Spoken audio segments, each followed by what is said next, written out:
ने राम के मन में सीता के संग किए लीला विलास की स्मृति को पुनः जागृत कर दिया।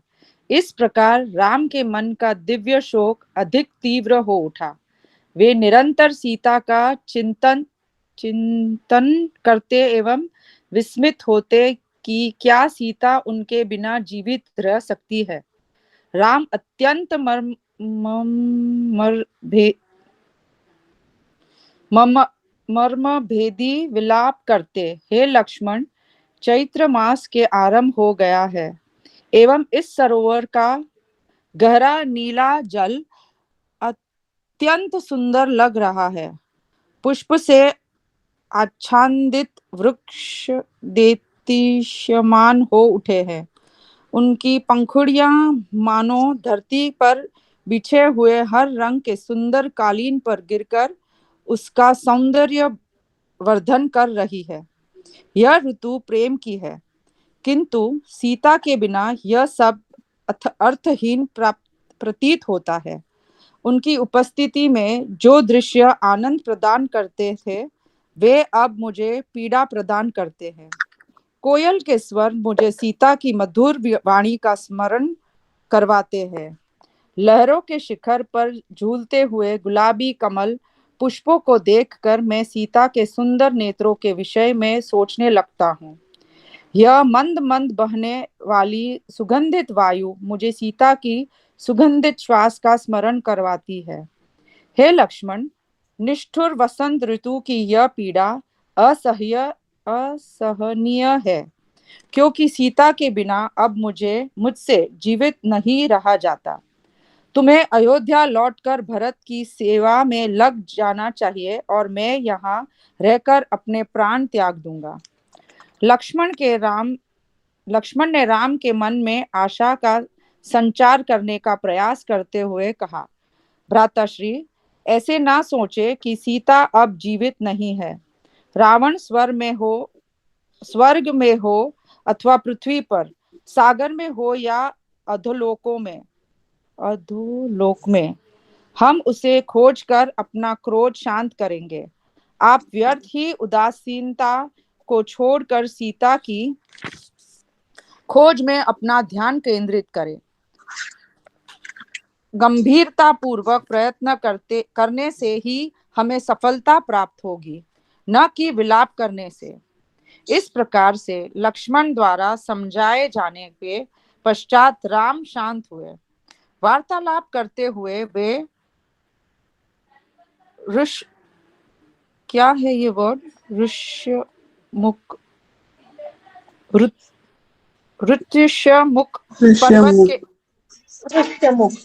ऋष्यमुख पर्वत के निकट पहुंचे। कुछ दूरी पर सुग्रीव ने राम एवं लक्ष्मण को इस ओर आते देखा। उन्हें वाली का सहयोगी समझकर सुग्रीव भयभीत हो गया। तब वह अपने साथियों के साथ मतंग ऋषि के आश्रम में शीघ्र जाकर छुप गया। वह स्थान ऋषि की दिव्य शक्ति द्वारा सुरक्षित था। इस प्रकार की सुरक्षा होने पर भी सुग्रीव इतना व्याकुल और भयभीत था कि वह निरंतर एक से दूसरे पर्वत शिखर पर भटक रहा था। वह क्षण मात्र के लिए भी शांति से बैठ नहीं पा रहा था।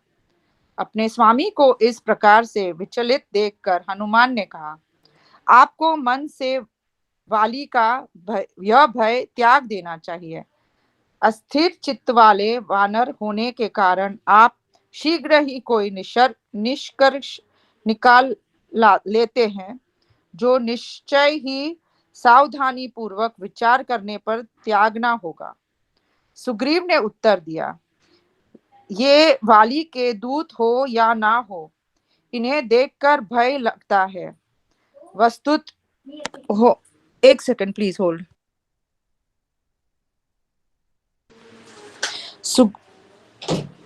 वस्तुत ये दोनों योद्धा जो धनुष और तलवार लिए हुए हैं, देवताओं के प्रमुख प्रतीत होते हैं। इसमें कोई संदेह नहीं कि वाली द्रुत है और उसके अनेक मित्र हैं। अतः मैं चाहता हूँ कि तुम जाकर उनके आने का कारण पता करो। उनकी वाक्शैली और उनके भावों को सावधानी पूर्वक परखना, यह पता करना कि वे कौन है और क्या चाहते हैं। यदि तुम उनके समक्ष किसी प्रयोजन से मेरा गुणगान करोगे, तब यह पता कर सकोगे कि वे मित्र है या शत्रु है। चूंकि हनुमान की मन भी वानरों की भांति शंकालु था, अतः उन्होंने अपना वास्तविक रूप छुपा लिया और एक भिक्षुक के रूप में वे राम एवं लक्ष्मण के समक्ष प्रकट हुए। तब दंडवत प्रणाम करने के पश्चात हनुमान ने कहा, हे महान योद्धा, कृपया बताएं कि आप जो इतने उन्नत व्यक्तित्व वाले हैं, इस निर्जन वन में कैसे आए। आपकी ऐसी सुगठित शक्तिशाली देह को देखकर लगता है कि आप योद्धा हैं, यद्यपि आपके वस्त्र योगियों जैसे हैं।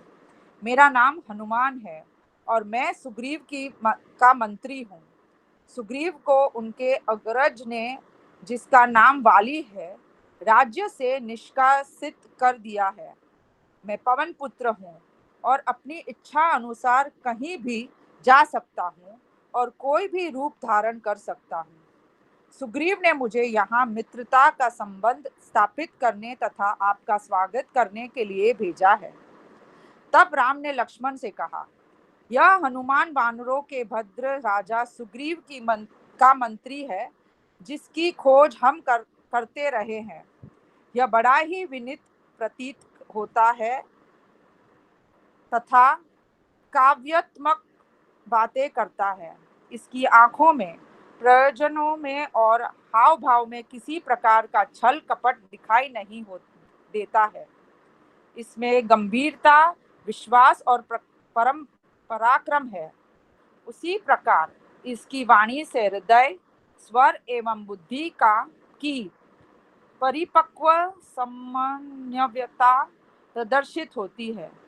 एक शत्रु भी किसकी बातों से आकर्षित हो जाए।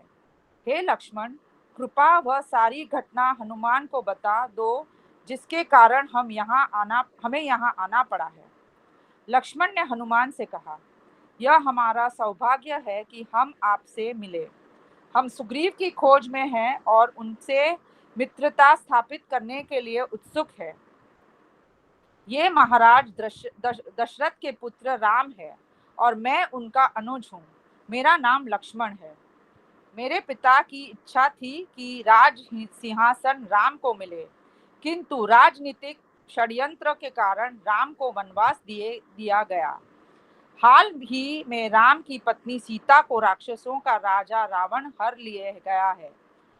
दुख के से व्याकुल होकर हम वन में सीता को खोज रहे हैं। इधर उधर विचरण करते हुए हमारा सामना कबंध नाम के राक्षस से हुआ।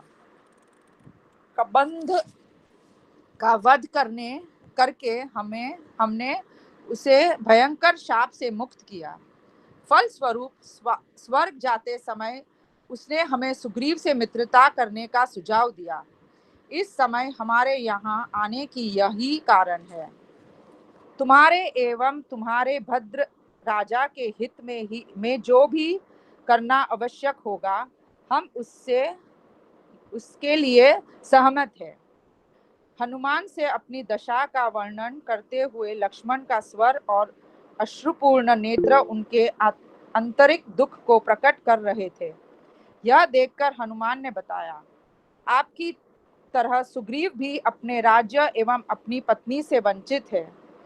मुझे विश्वास है कि वे एवं उनके अनुचर सीता को खोजने के आपके कार्य में अवश्य ही आपकी सहायता करेंगे। कृपया आप सुग्रीव से भेंट करने हेतु मेरे साथ चलें, क्योंकि वे आपके यहाँ पर आने का कारण जानने के लिए अति उत्सुक है। ऐसा कहकर हनुमान ने विशाल वानर का अपना वास्तविक रूप धारण कर लिया। तब उन्होंने राम एवं लक्ष्मण को अपने कांधे पर बैठा लिया और वे ऋष्यमुख पर्वत की ओर चल पड़े। वहां पहुंचकर हनुमान पहले सुग्रीव के पास गए और उन्हें राम के मैत्रीपूर्ण उद्देश्य के विषय में सूचित किया। संतुष्ट सुग्रीव एवं भिक्षुक का रूप धारण करके राम एवं लक्ष्मण से मिलने गए। निकट आकर सुग्रीव ने मित्र के समान हाथ बढ़ाया। राम ने भी अत्यंत प्रसन्न होकर अपना हाथ बढ़ाया और वानर प्रमुख का आलिंगन किया। तत्पश्चात हनुमान ने राम एवं सुग्रीव की मित्रता की औपचारिक रीति को पूर्ण करने के लिए पवित्र अग्नि प्रज्वलित की। आदर पूर्वक उस अग्नि की परिक्रमा करने के पश्चात राम एवं सुग्रीव ने मन में मित्रता का दृढ़ भाव लिए एक दूसरे की ओर देखा। तब सुग्रीव ने कहा, हे राम, आज से आपके सुख दुख मेरे होंगे और उसी प्रकार मेरे सुख दुख आपके होंगे। सुग्रीव ने पुष्पों से लदी हुई एक शाखा राम के बैठने के लिए भूमि पर रखी। ऐसी ही शाखा हनुमान ने लक्ष्मण के लिए रखी।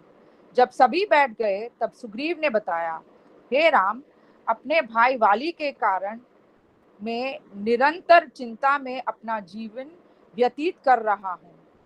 जब से वाली ने बलपूर्वक मेरा राज्य और मेरी पत्नी को छीन लिया है, तब से मैंने इस वन में शरण ली है। तथापि मुझे सदैव इस बात का भय लगता है कि किसी भी समय मेरा अग्रज आकर मुझ पर आक्रमण कर सकता है। मुझे एक पल की भी शांति नहीं है। राम ने मुस्कुराते हुए बताया, सेवा ही मित्रता का वास्तविक फल है। अतः वाली को दंड देकर तुम्हारी पत्नी एवं राज्य को पुनः प्राप्त करने में तुम्हारी सहायता करना मेरा कर्तव्य है। सुग्रीव ने कहा, हनुमान ने मुझे आपके वनवास एवं आपकी पत्नी के अपहरण के विषय में सूचित किया है। एक प्लीज होल्ड।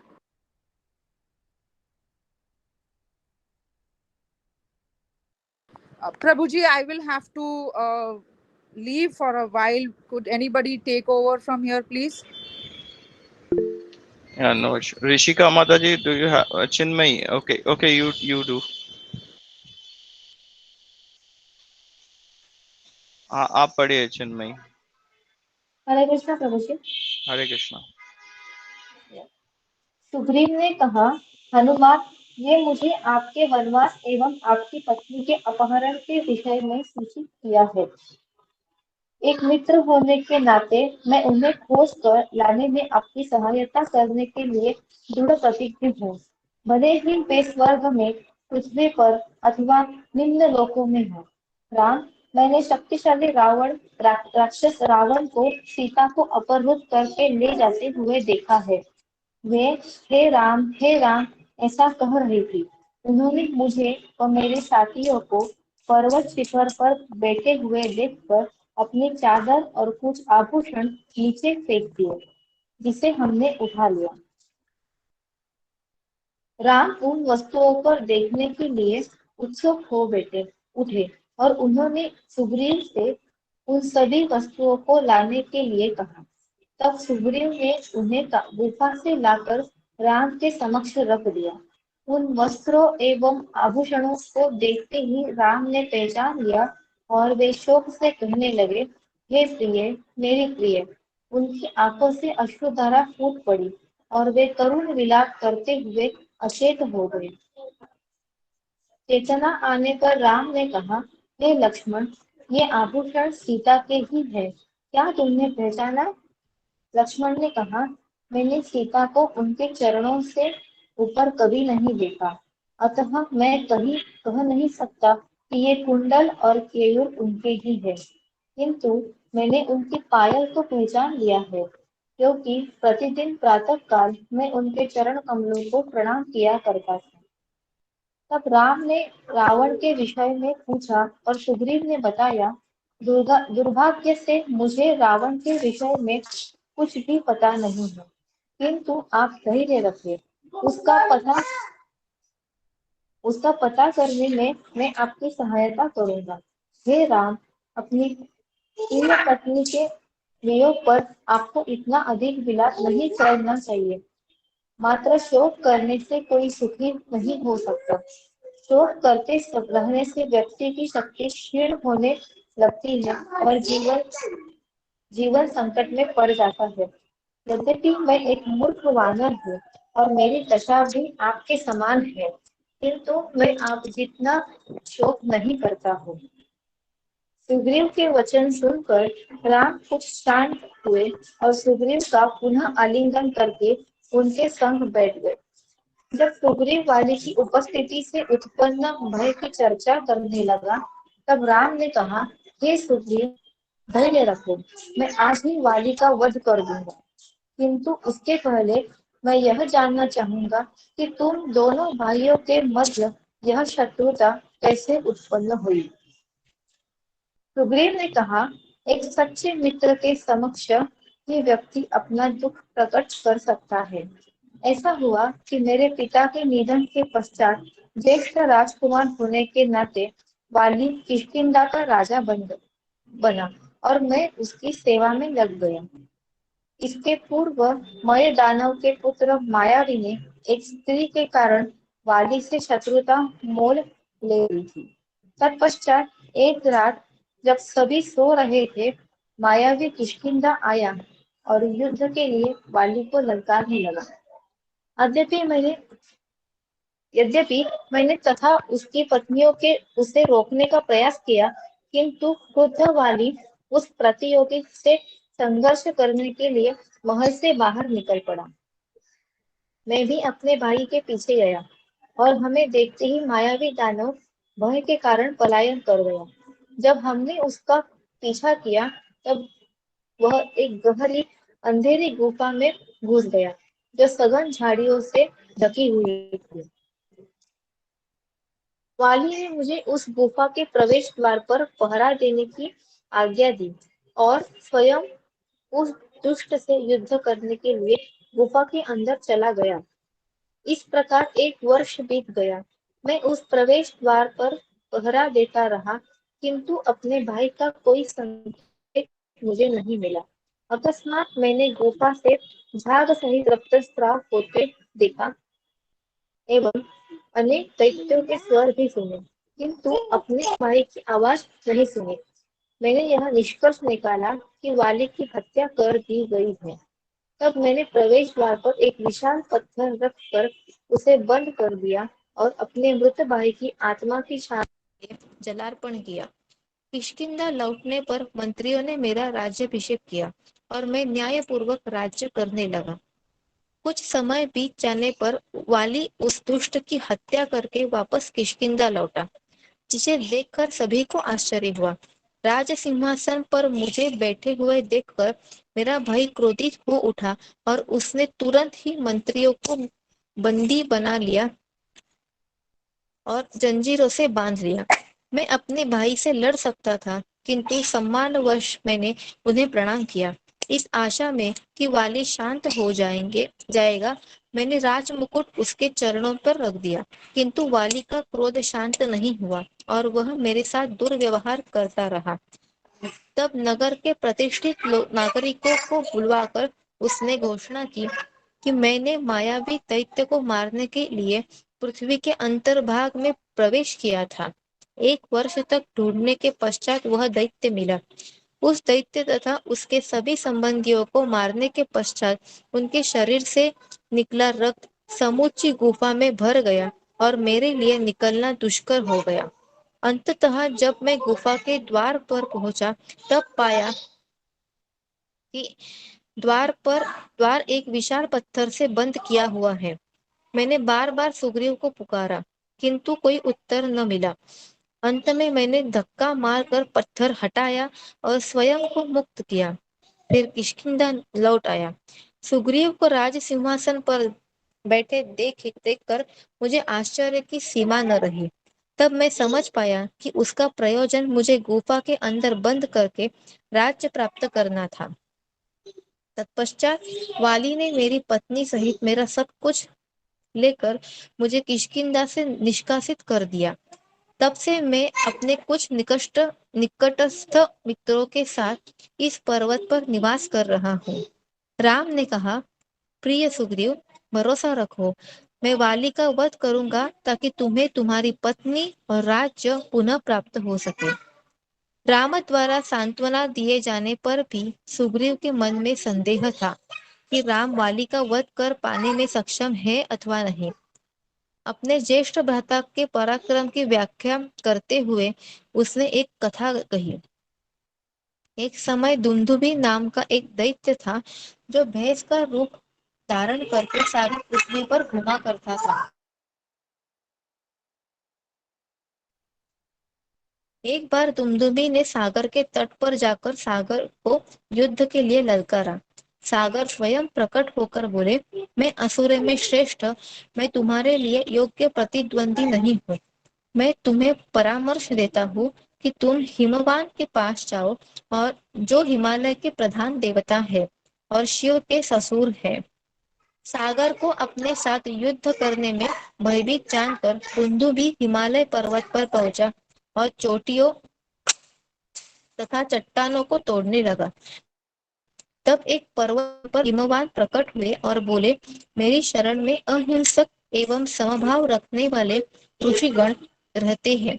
मैं युद्ध में बिल्कुल प्रवीण नहीं हूँ, अतः हे दैत्यराज, कृपया मुझे छोड़ दो और आगे कोई विघ्न विघ्न उत्पन्न मत करो। तब उस क्रोधित दैत्य ने पूछा कि वह उस किसके साथ युद्ध कर सकता है, और हिमवान ने तब मेरे भाई इंद्रपुत्र वाली का नाम बताया। तब दुर्योधन किष्किंधा और अपने पूर्व तोड़ने लगा, खाने लगा तथा सिंगों से नगर के द्वार तोड़ने लगा। वाली तुरंत बाहर आया और उस उदंड दैत्य को युद्ध के लिए ललकारने लगा। एक दूसरे को कुछ समय तक कटु वचन बोलने के पश्चात वाली ने उसे सींगों से पकड़कर घुमाकर धरती पर पकड़ लिया,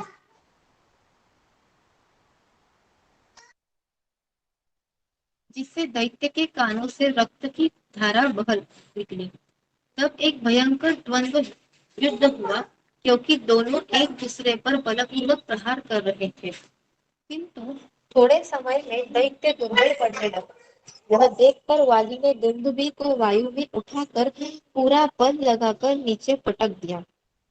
चूंकि उसके शरीर से प्रत्येक छिद्र से रक्त की धारा प्रवाहित हो रही थी, अतः उसने शीघ्र ही प्राण त्याग दिए। तब वाली ने दुंदुभी के मृत शरीर को उठाकर 4 मील दूर फेंक दिया। वायु से होकर जाते हुए उस शव से टपकने वाला रक्त भूमि पर गिर रहा था। उसके मुख से निकली हुई रक्त की बूंदें मतंग ऋषि के आश्रम में गिरी। इससे वह महान ऋषि क्रोधित हो गए और चौंक गए कि इस प्रकार का मूर्खतापूर्ण तथा विवेकहीन कृत्य कौन कर सकता है। जब मतंग को ज्ञात हुआ कि वह दैत्य वाली द्वारा मारा गया है, तब उन्होंने श्राप दे दिया, कल से यदि यह वानर मेरे आश्रम के 4 मील तक के क्षेत्र में आएगा तो वह तत्क्षण मारा जाएगा।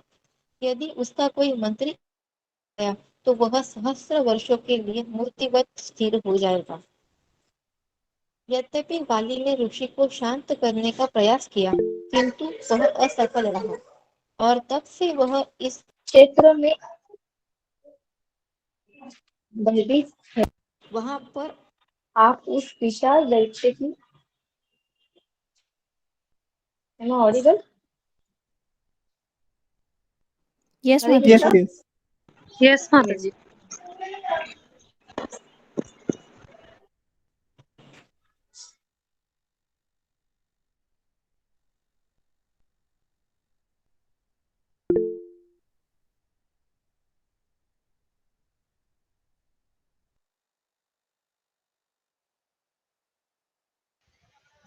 Hare Krishna.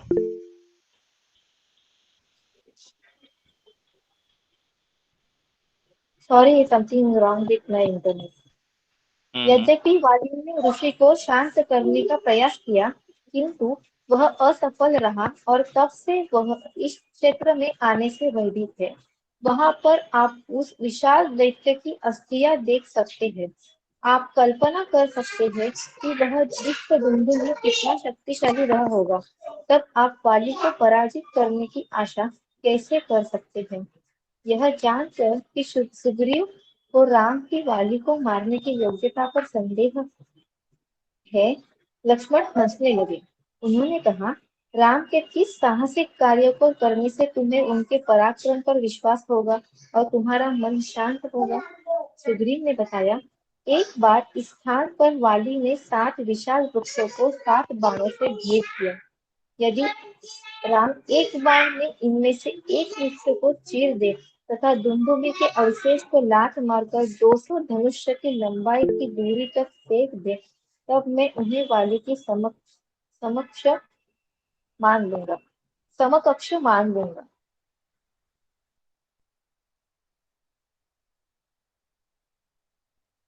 यह सुनकर राम ने सहजता पूर्वक दुंदुभि के अस्थि पिंजर को पैर के अंगूठे से क्रीड़ावत ही 80 मील की दूरी तक उछाल दिया। इतना करने पर भी सुग्रीव ने कहा, जब वाली ने दुंदुभि का शरीर फेंका था, तब वह मांस एवं रक्त से परिपूर्ण होने के कारण भारी था। इसके अतिरिक्त वह युद्ध करके बहुत थक भी गया था। क्योंकि शव का भार अब अति क्षीण हो गया है, अतः आप और वाली में से कौन अधिक शक्तिशाली है, यह तय कर पाना असंभव है। इस पर राम ने अपना धनुष उठाया और उससे एक ऐसा शक्तिशाली बाण छोड़ा कि वह सभी 7 वृक्षों को भेद कर पृथ्वी के अंदर प्रविष्ट होकर ब्रह्मांड के तल में पहुंच गया और 1 घंटे के पश्चात पुनः लौट कर राम को सर्कस में आ गया। सुग्रीव के आश्चर्य की सीमा न रही और उसने आदर पूर्वक राम के चरण कमलों की वंदना की। तब राम ने सुग्रीव का आलिंगन करके कहा, अब हमें किष्किंधा चलना चाहिए। तुम पहले जाकर वाली को युद्ध के लिए ललकारो, मैं और लक्ष्मण नगर द्वार के ठीक बाहर वृक्ष के पीछे छुपकर देखेंगे। किष्किंधा पहुंचकर सुग्रीव अपने भाई को ललकारते हुए उच्च स्वर से गरजा। यह सुनते ही वाली क्रोध से उत्तेजित होकर तुरंत बाहर आया, मानो पर्वत के पीछे से सूर्य उदय हो रहा है। क्रोध में आकर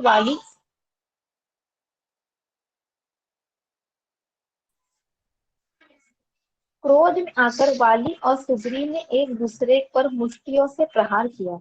दोनों भाइयों में इतनी समानता थी कि राम उन दोनों के मध्य होते हुए द्वंद्व में यह भेद नहीं कर पाए कि उन दोनों में से वाली कौन है। अतः राम ने बाण छोड़ने का विचार त्याग किया, जिससे सुग्रीव सोचने लगा कि संभवतः राम उसको सहायता प्रदान करने के लिए अनिच्छुक है। वस्तुतः युद्ध में सुग्रीव की दशा अत्यंत दयनीय थी। अतः और अंततः अपने ही रक्त से सना हुआ, अत्यंत कठिनाई से प्राणों की रक्षा करके वह भाग आया। वाली ने उसका पीछा करते हुए व्यंग्य किया, कायर, अपनी जान बचाकर भाग, इस बार मैं तुझे क्षमा करता हूँ।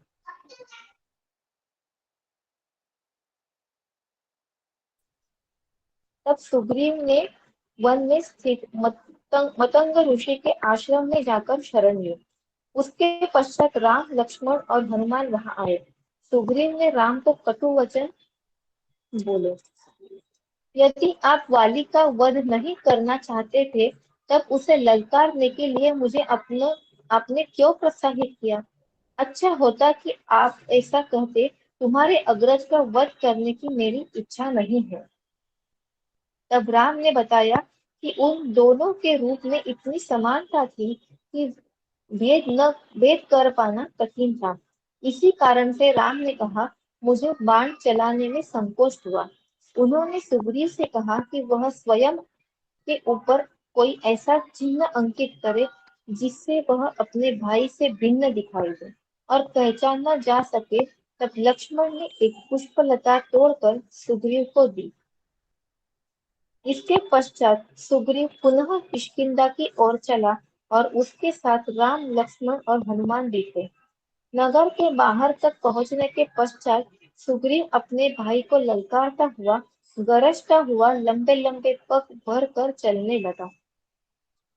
अन्य सभी वृक्षों एवं झाड़ियों के पीछे छिप गए। जिस समय वाली ने सुग्रीव की ललकार सुनी, वह स्त्रियों के कक्ष में था। क्रोधवश अपने स्थान से उठकर शीघ्रता से लंबी छलांगे भरता हुआ कक्ष से बाहर आया। व्याकुल होकर वाली की पत्नी तारा अपने पति से याचना करने लगी, हे स्वामी, कृपया क्रोध त्याग दें तथा इस बात को ध्यान से समझे, आपने पहले ही सुग्रीव को परास्त किया है, तथापि उसका अतिशीघ्र लौटकर विश्वासपूर्वक गरजना अत्यंत संदेहास्पद है।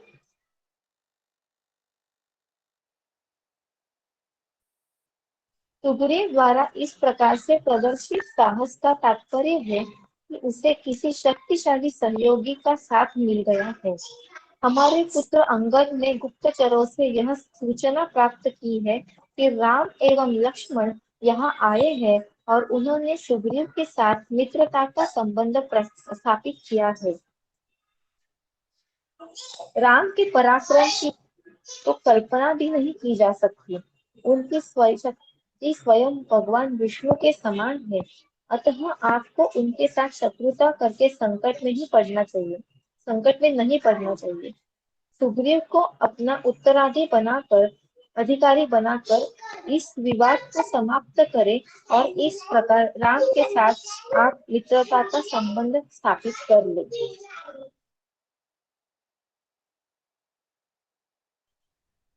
वाली ने, जिसके प्रारब्ध में मृत्यु थी, उस उचित परामर्श को अस्वीकार कर दिया। उसने कहा, अपने अनुज का यह अभिमान है, मैं सहन नहीं कर सकता। जहां तक राम का प्रश्न है, मेरा उनके साथ कोई विरोध नहीं है। वे एक गौरवशाली क्षत्रिय है और मुझे इनका भय नहीं है कि वे किसी ऐसे व्यक्ति को कष्ट देंगे जो उनका शत्रु नहीं है। ऐसा कहकर वाली क्रोध से फुफकारते हुए नगर से बाहर आई। उसने सुग्रीव का सामना किया। तत्पश्चात एक भयंकर युद्ध हुआ। पहले ही भांति अब भी युद्ध में वाली विजय की ओर अग्रसर था। तब सुग्रीव ने राम को संकेत किया कि अब उसकी शक्ति क्षीण हो रही है। सुग्रीव को लगभग पराजित होता देख राम ने अपने धनुष पर एक शक्तिशाली बाण चढ़ाया। उन्होंने एक ऐसा बाण छोड़ा जिसकी बिजली की भांति वायु में पौंधते हुए वाली की छाती को गंभीर रूप से भेद दिया। यद्यपि वाली रक्त रंजित होकर भूमि पर पड़ा हुआ था, उसने अपने प्राण नहीं त्यागे, क्योंकि वह अपने पिता राजा इंद्र द्वारा दिए गए स्वर्ण हार को धारण किए हुए था। गुप्त स्थान से निकलकर राम और लक्ष्मण गिरे हुए वाली के निकट आए। उन्हें देखकर वह राम को कटु वचन बोलने लगा। मैंने सुना था कि आप एक महान धर्मपरायण राजा, वीर, धार्मिक और कृपालु हो। मुझे क्या पता कि आप इतने अधम हैं। झाड़ियों से आच्छादित किसी कुएं के समान आप गुणों का बाह्य प्रदर्शन करते हैं, किंतु आपके पापमय कृत्यों ने आपके पापी हृदय का भेद खोल दिया है। मैंने सुग्रीव के साथ इस विश्वास के साथ युद्ध किया कि आप मेरे ऊपर आक्रमण नहीं करेंगे। स्वयं को एक क्षत्रिय तथा वीर मानने वाला एक ऐसे व्यक्ति का वध कैसे कर सकता है जो किसी अन्य व्यक्ति के साथ युद्धरत हो तथा जिसके साथ उसकी कोई शत्रुता न हो। मैंने आपको कभी कोई क्षति नहीं पहुंचाई है और न ही कभी आपका अपमान किया है। मैंने कभी आपके राज्य पर आक्रमण नहीं किया। अनुचित रीति से मुझ पर प्रहार करके अंततः आपको क्या प्राप्त हुआ? अपने इस कृत्य को धर्मपरायण व्यक्तियों के समक्ष आप कैसे न्यायोचित सिद्ध करेंगे?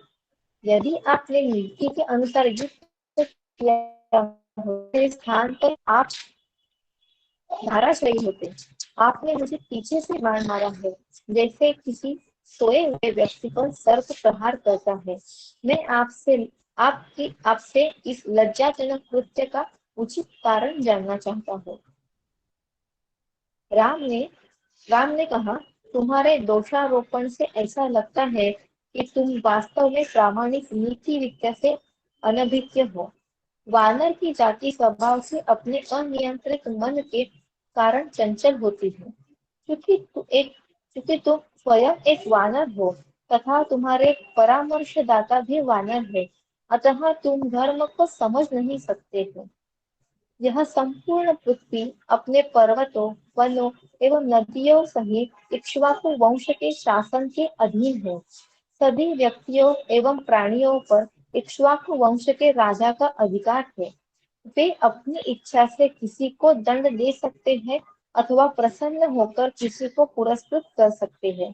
तुमने ही पाप और लोभ के वशीभूत होकर घृणित कार्य किया है। तुमने अपने अनुज की पत्नी रूमा को लेकर अपनी पत्नी के समान उसका उपभोग किया है। यही कारण है कि मेरे हाथों तुम्हारी मृत्यु हो रही है। अपनी पुत्री, पुत्रवधू, बहन या अनुज की पत्नी के साथ यौन संबंध स्थापित करने वालों के लिए मृत्यु ही उचित दंड है। यदि एक राजा पापी को दंड नहीं देता है, तब वह स्वयं पापी बन जाता है। इसी कारण से मैंने तुम्हें मारने की प्रतिज्ञा की, ताकि सुग्रीव को उसकी पत्नी और उसका राज्य पुनः प्राप्त हो सके। इसके अतिरिक्त ऐसा भी है कि शिकार करते समय क्षत्रिय गुप्त स्थान से असावधान प्राणियों पर अपना बाण चलाते हैं।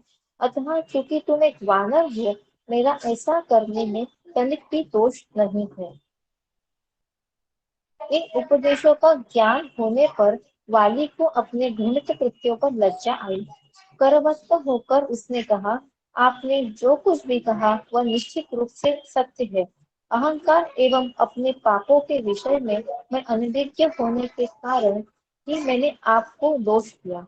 हे राम, मैं आपसे याचना करता हूँ कि आप तारा के गर्भ से उत्पन्न मेरे एकमात्र पुत्र अंगद को अपनी शरण में ले। वह मेरी मृत्यु की सूचना पाकर अत्यंत दुखी हो जाएगा। कृपया अज्ञानतावश मेरे द्वारा कहे गए कटु वचनों के लिए मुझे क्षमा करें। राम ने वाली को आश्वासन दिया कि वे अंगद का ध्यान रखेंगे। इस बीच तारा अपने पुत्र के साथ दौड़ती हुई महल से निकल आई। वाली के मंत्रियों ने उसे घेर लिया था, किंतु राम को देखते ही वे वानर भय के कारण भाग गए। तारा ने उनको रोकने का प्रयास किया, किंतु वे निवेदन करने लगे, वाली को देखने मत जाओ। अपने पुत्र को किष्किंधा के किले के अंदर सुरक्षित रखो और उसका राज्याभिषेक करने की तैयारी करो। तारा ने उत्तर दिया, मुझे साम्राज्य से कुछ नहीं लेना देना। पति के बिना राज्य और राजोचित वैभव मेरे लिए निरर्थक है। दुख से रोती हुई और अपनी छाती पीटती हुई तारा वहां गई जहां वाली भूमि पर लेटे हुए अपनी अंतिम सांसें गिन रहा था।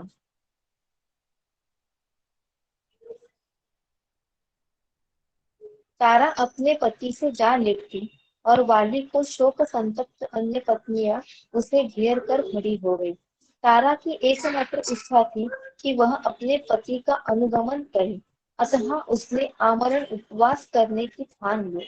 तब हनुमान ने उसके पास जाकर प्रार्थना की, हे रानी, आप उठिए, शोक न दीजिए।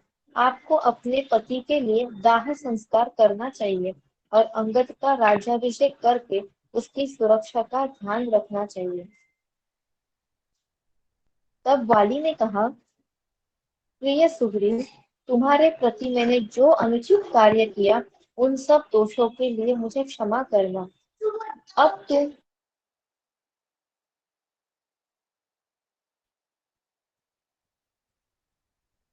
तब वाली ने कहा, प्रिय सुग्रीव, तुम्हारे प्रति मैंने जो अनुचित कार्य किया, उन सब दोषों के लिए मुझे क्षमा करना। अब तुम इस राज्य को स्वीकार करो और मेरे पुत्र अंगद का ध्यान रखो। वह सदैव तुम्हारा विश्वास पात्र रहेगा। ऐसा कहकर वाली ने सुग्रीव को इंद्र से प्राप्त यह स्वर्ण दिव्य हार दे दिया।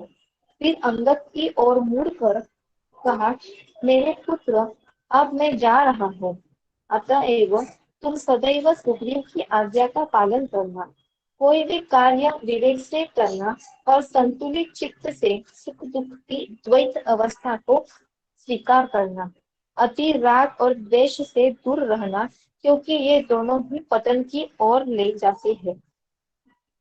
अंगद को ऐसे वचन कहकर राम के बाण से गंभीर रूप से घायल हुए वाली ने अपने प्राण त्याग दिए।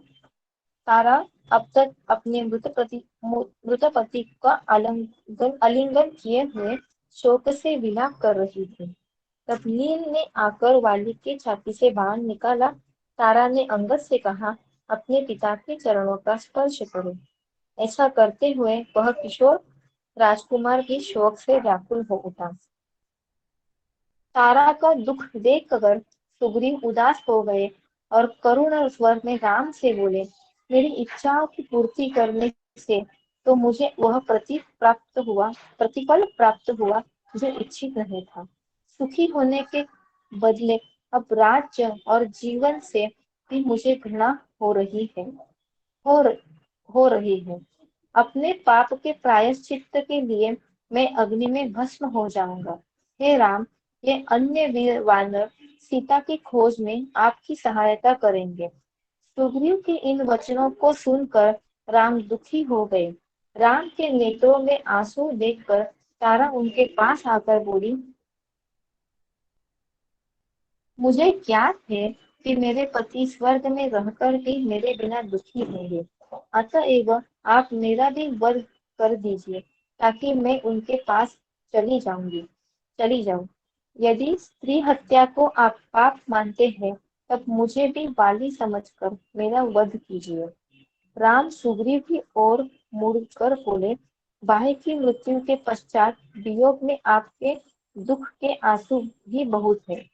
यह विश्व नित्य काल के अधीन कार्य कर रहा है और सभी प्राणी जन्म और तदुपरांत मृत्यु को प्राप्त होते हैं। पूर्ण पुरुषोत्तम भगवान की आज्ञा के अधीन काल कभी अपनी सीमा का उल्लंघन नहीं करता है। अतः जो अवश्यंभावी है, उसका शोक नहीं करना चाहिए। इस प्रकार सुग्रीव कुछ शांत हुआ। लक्ष्मण की सहायता से वह अपने भाई के दाह संस्कार की व्यवस्था करने लगा। तत्पश्चात किष्किंधा से पालकी लाई गई। सुग्रीव ने बाली का शरीर उस पर रखा और निकट की एक पर्वतीय नदी के तट की ओर शव यात्रा चल पड़ी। जैसे ही चिता तैयार हो गई, तारा ने बाली का शीश अपने गोद में लिया और फूट फूट कर विलाप करने लगी, जिसे देखकर वहां उपस्थित सभी व्यक्ति दुखी हो गए। अंततः अन्य स्त्रियों ने आकर तारा को उठाया। तब सुग्रीव एवं अंगद ने बाली का शरीर चिता पर रख दिया। दाह संस्कार के पश्चात संबंधी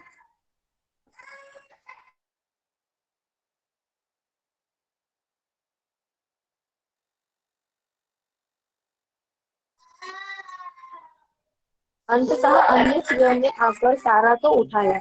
तब सुग्रीव एवं अंगद ने वाली का शरीर चिता पर रख दिया।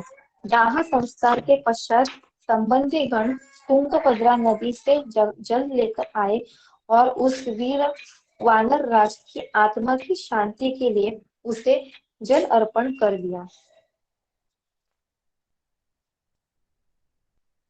दाह संस्कार पूर्ण होने के पश्चात हनुमान ने राम से आग्रह किया कि वे उग्रीव को साथ लेकर किष्किंधा चले और वहां उसका राज्याभिषेक करवाएं।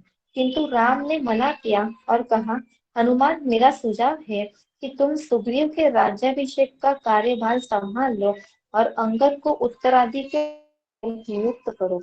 क्योंकि वर्षा ऋतु आने वाली है, अतः सीता की खोज के लिए यह समय उपयुक्त नहीं है। वानरों के सभी प्रमुखों का 4 मास तक किष्किंधा में ही रहना चाहिए तथा मैं और लक्ष्मण पर्वत की गुफा में रहकर अपना समय व्यतीत करेंगे। शरद ऋतु आते ही हम सब रावण के राज्य का पता लगाएंगे। सुग्रीव के किष्किंधा में प्रवेश करते ही वहां के नागरिकों ने उनका स्वागत किया। उसके राज तिलक का समारोह द्विविध व हनुमान जैसे श्रेष्ठ वानरों तथा ऋक्षराज जाम्बवान द्वारा संपन्न किया गया। सुग्रीव ने अपनी पत्नी को पुनः स्वीकार किया एवं अंगित का राज सिंहासन के उत्तराधिकारी के रूप में अभिषेक किया गया। राम एवं लक्ष्मण ने पर्वत की गुफा में 4 मास व्यतीत किए। सीता के वियोग की अनुभूति के कारण राम पर्वतीय क्षेत्र के प्राकृतिक दृश्यों के सौंदर्य का आनंद नहीं ले पा रहे थे। राम निरंतर अश्रुपात करते रहते तथा रात्रि को अनिद्रा का अनुभव करते। एक दिन राम ने लक्ष्मण से कहा, 9 मास तक सागर के जल के वाष्पीकरण के पश्चात अब आकाश भीषण वृष्टि करने जा रहा है। आकाश के पार स्थित पर्वत श्रेणियों को Hare Krishna.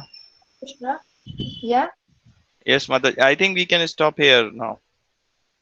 Because तो next time this is the Ram next एवं Lakshman yeah. What was the page number? Page number 224। 224. Okay.